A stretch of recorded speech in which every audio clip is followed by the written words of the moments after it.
Okay, so this is going to be a video about wire wrapping. I showed that a little bit on one of my videos, but the camera angles weren't very good, so I'm going to try to resurrect myself. So this is going to use a hand wire wrapping tool. There's also motorized tools that basically have the same type of tip, but they're a motorized gun, so you don't have to twist it by hand, but these are the ones that you twist by hand. And this is actually a combination tool.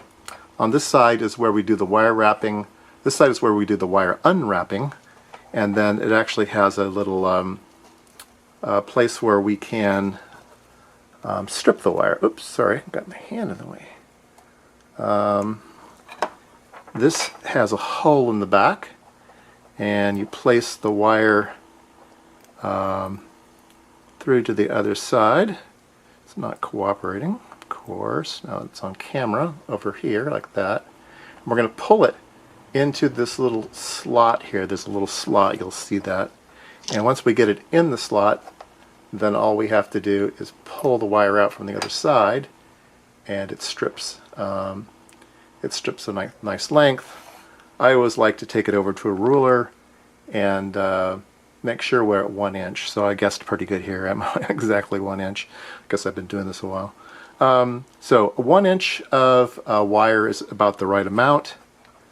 And then the side that it does the wire wrapping, you'll see two grooves. You'll see a longitudinal groove and a transverse groove.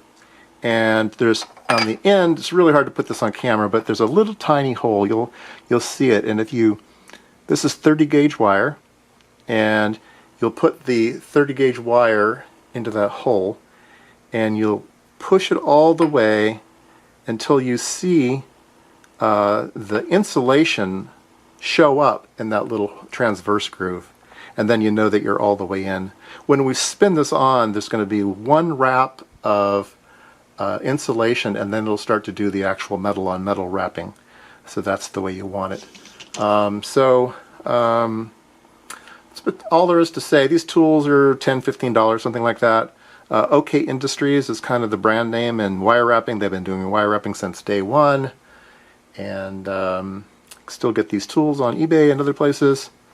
So yeah, that's what you need to know. Let's go do some wire wrapping.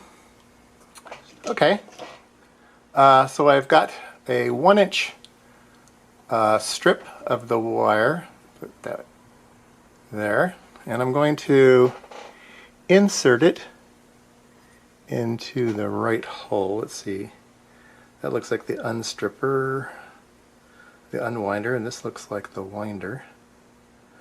So it's going to go, hopefully you can see this, it's going to go in this hole here, and it's going to go into that groove. Let's see, where is this best in focus?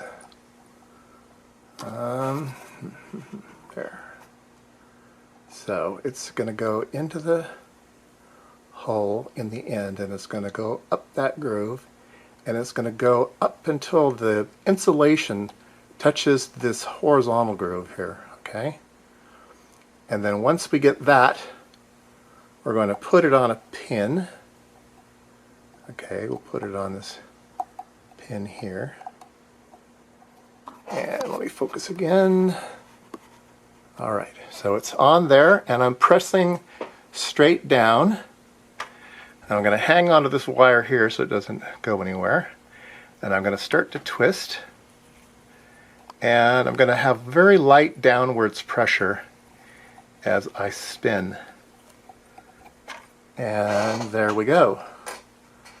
So that looks quite nice. So there's like one wind of insulation at the bottom, and then the rest is metal on metal. All right. So if we want to take that off, we use the other end of the tool, and we're going to put it on post, and we're going to start unwinding counterclockwise. And it's, oops, there we go. It kind of broke the wire. It started to unwind and then broke that little wire. And there's a little coil that's just kind of dangling here. Push that out of the way. So that's how you undo things. So I hope that helps. It's really not that hard. If you have the right amount, 1 inch is about the right amount to get quite a few nice turns. The real trick is when you start winding, grab the end of the wire so it doesn't want to move in or out. You're just kind of holding the wire so when you twist it, there's no, it doesn't pull in. And then when you're twisting, just apply a very, very light downwards pressure so that the windings stay on top of one another. And just keep winding until you feel like it's done, and then you're done. So it's really quite simple. Hope that's a better video than I showed previously and shows you what to do. Alright, so we have a longer pin now, and I'm going to attempt a double wrap. So we will put the first one on, and it looks good. And then we'll grab our second wire. I need to feed it into the tool, which might be the hardest part for this with vision challenge.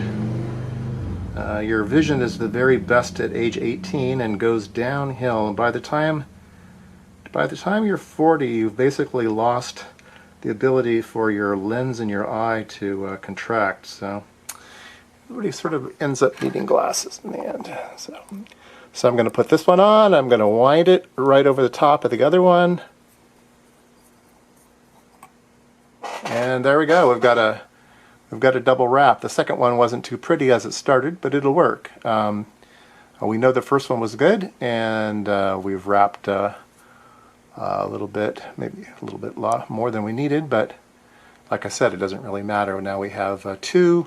I've seen as many as 3 on some posts, but yeah, that's how you do a double wrap, and it works just fine. On that Intel 8020 board, there were actually quite a few double wraps over in the section that did, I think it was where the interrupts were. There was a lot of wire wrapping near the interrupt controller chip, and some double posts, so you can kind of daisy chain things together.